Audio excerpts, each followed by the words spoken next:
Today there are more than 1.5 billion Muslims living across the globe, with Muslim-majority countries spreading from Morocco to Indonesia. But just like virtually all other religions, Islam is not united and has branches interpreting the Quran and matters related to political events in the history of Islam in a different way.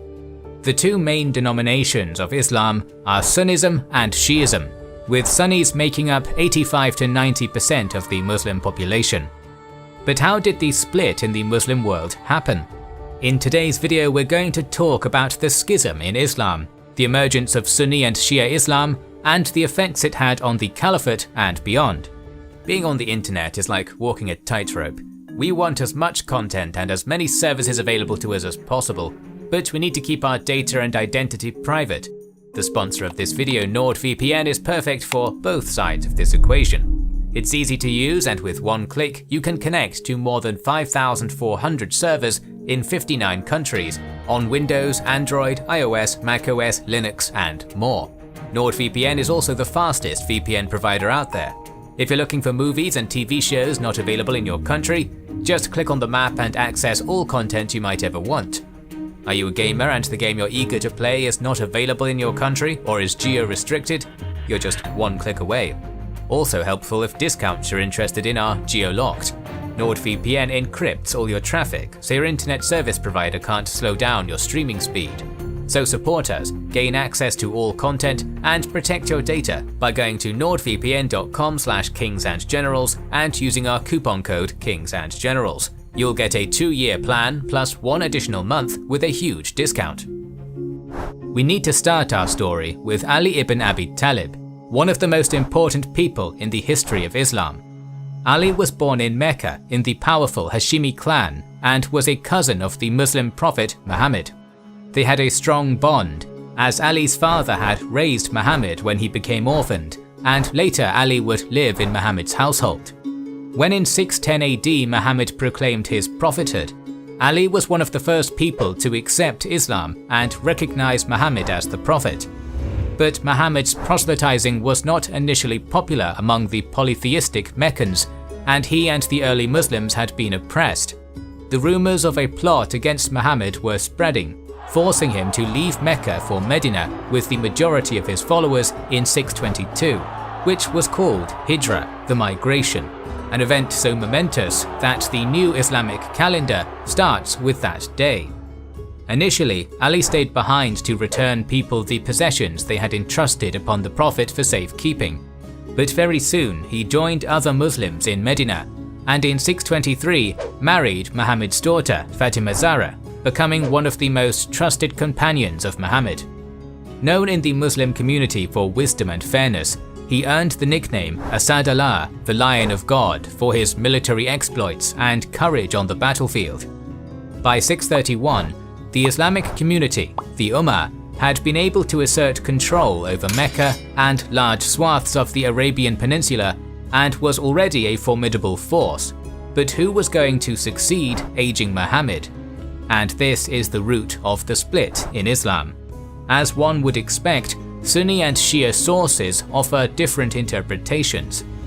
On the way back from his last pilgrimage, Muhammad gave a sermon at the Ghadir Qum oasis, took Ali by his hand, and proclaimed that anyone who has me as his Mawla has Ali as his Mawla. Shia theology believes that in Ghadir Qum, the Prophet designated Ali as his successor by calling him Mawla, a polysemous Arabic word with several meanings, one of which is leader or master. Sunnis believe that the Ghadir Qum episode was merely a proclamation of affinity of the Prophet to his loyal companion and son-in-law, and interpret the word Mawla using its second definition, a friend. Another important episode in the succession dispute between the Sunni and Shia theologies is connected to the so-called pen and paper episode.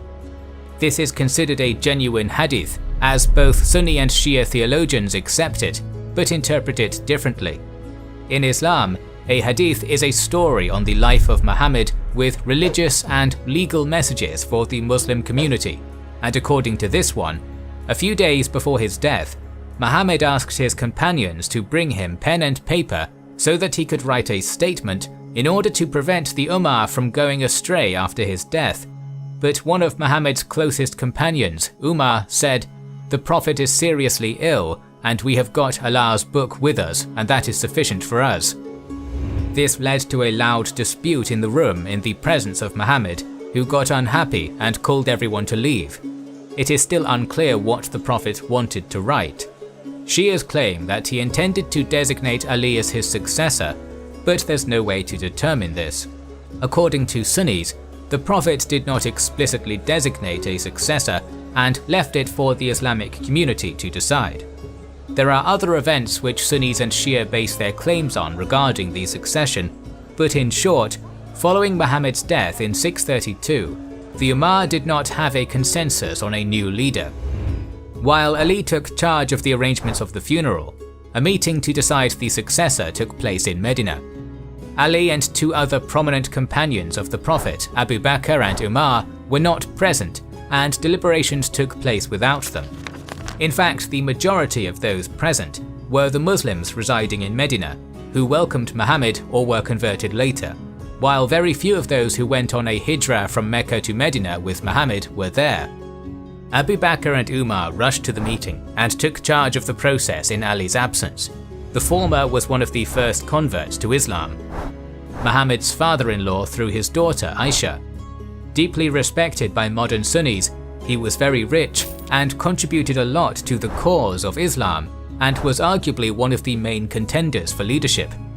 Umar was also a close companion of Muhammad, also his father-in-law through his daughter Hafsa, known for his zealous protection of the Prophet. He is known as a just, intelligent and wise person in the Sunni tradition. After a heated debate, Umar was able to persuade those present to choose Abu Bakr as the successor, the Caliph, a ruler of the Muslim Ummah. Ali was later presented with the fact of succession and, along with a number of other companions, initially refused to accept the decision as it was taken without him, while he was one of the strongest candidates. Umar embarked on the process of persuading or forcing the companions to offer fealty to Abu Bakr. He personally came to Ali's house to persuade him. The events which followed have been the subject of much dispute, as the Sunnis believe that Umar was able to peacefully persuade Ali to recognize Abu Bakr's caliphate. According to Shia sources, Umar forced Ali to concede by breaking into the house and slamming the door, which broke Ali's wife Fatima Zahra's ribs, eventually leading to the miscarriage of their child. Ali himself was tied with a rope to force his allegiance. It is impossible to verify what really happened, but eventually Ali accepted Abu Bakr and his successor Umar as caliphs and retired from public life. He was often consulted in matters of state. Ali accepted the selection of Umar as caliph and even gave one of his daughters, Kulthum, to him in marriage. After the death of Umar in 644, Ali was considered for the position, but eventually another companion of Muhammad, Uthman of the Banu Umayyah clan, became the new caliph. Again, Ali recognized the new caliph, but very soon discontent in the caliphate grew. Again, the sources do not agree on the reasons, but many claimed that Uthman's nepotism and leniency towards tribal rivalries were the cause of the opposition against him.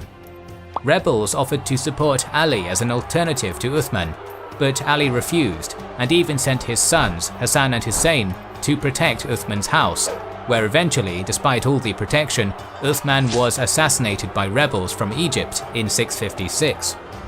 Finally, Ali's turn to become a caliph came, and he became the fourth and last of the Rashidun caliphs.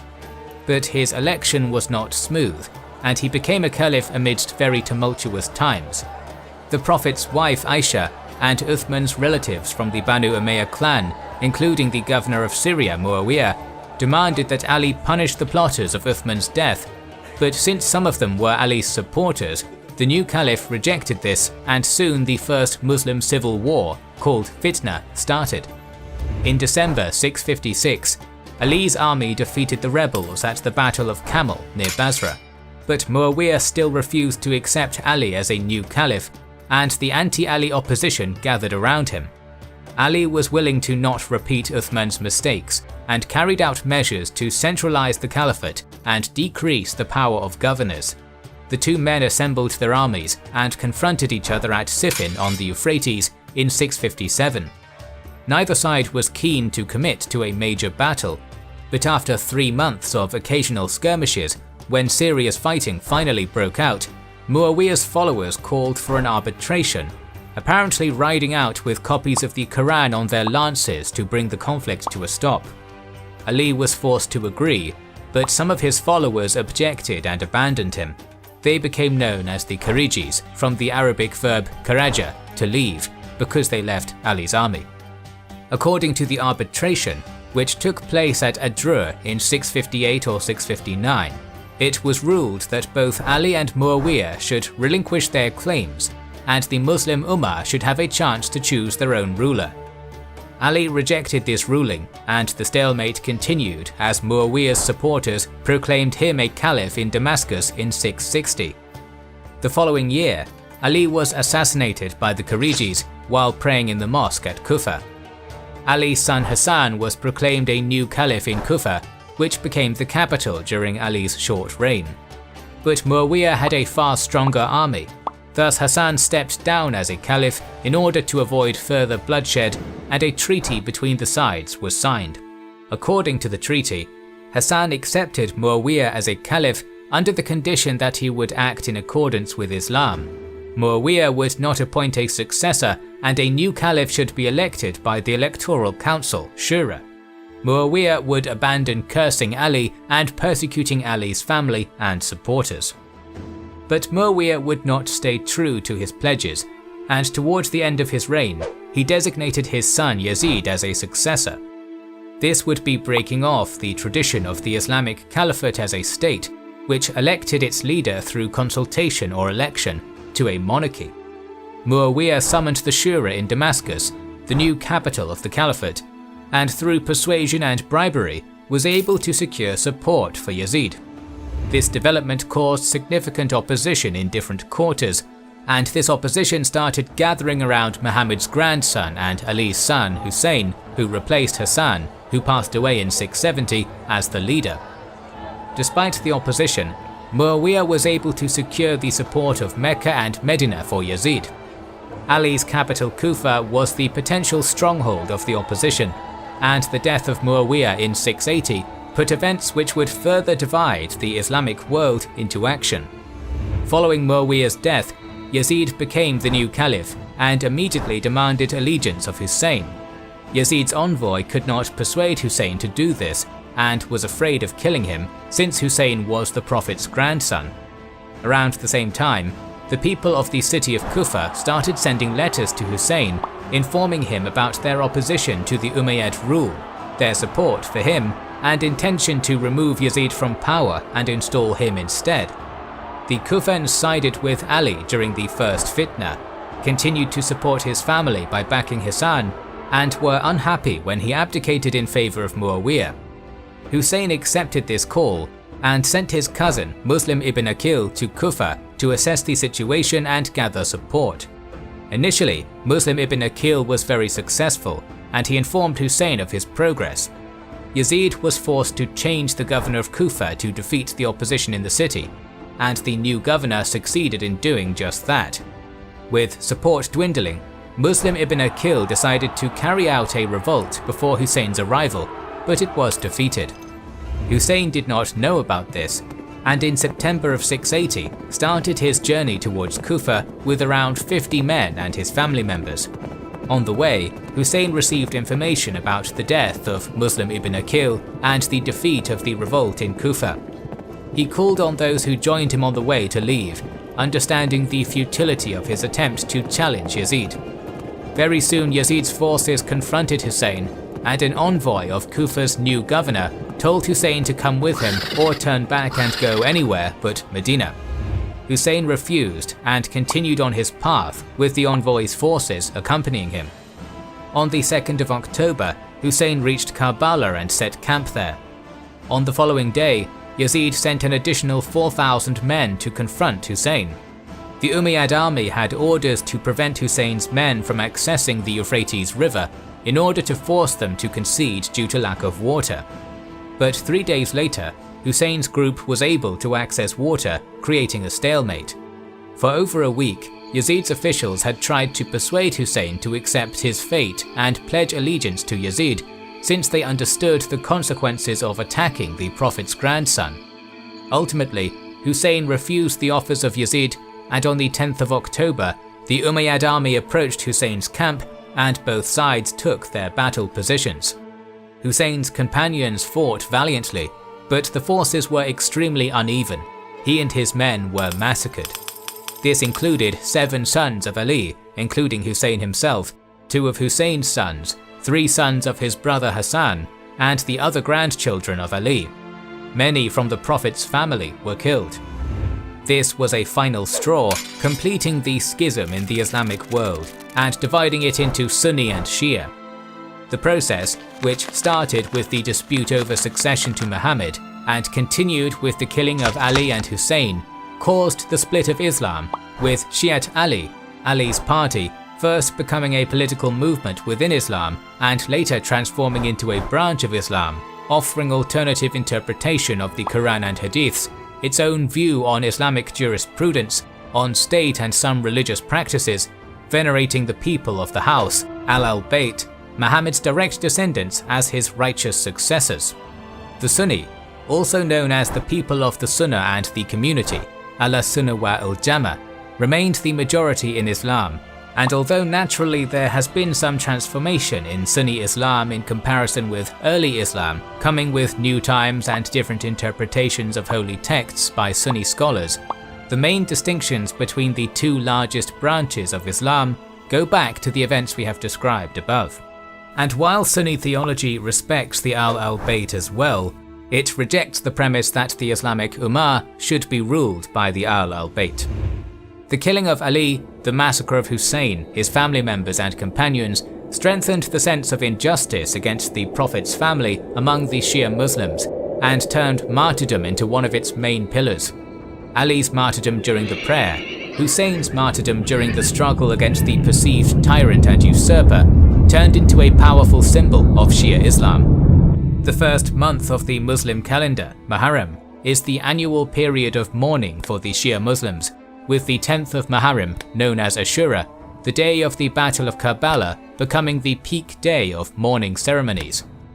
Millions of devoted Shias make the Arba'in pilgrimage on foot to the holy shrine of Imam Hussein in Karbala every year. The Shia defeat in the Battle of Karbala did not stop the supporters of the al-Bayt from opposing the existing state of affairs in the Islamic world. Dissenters to the existing state of affairs in Islam would take up the flag of the party of Ali and challenge the rule of the Caliphate. Numerous powerful states and dynasties, such as the Fatimids, Buyyids, Nizaris, Safavids, and others, emerged throughout the Islamic world, armed with the powerful idea of Shia Islam. In our episode on the Hashashins, link to which is in the description and pinned comment, you can learn about some of the events that followed the Muslim schism. And we're planning more episodes on the topic, so make sure you are subscribed and have pressed the bell button to see the next video in the series. Please consider liking, commenting and sharing, it helps immensely. Our videos would be impossible without our kind patrons and YouTube channel members, whose ranks you can join via the links in the description, to know our schedule, get early access to our videos, access our Discord and much more. This is the Kings and Generals channel, and we will catch you on the next one.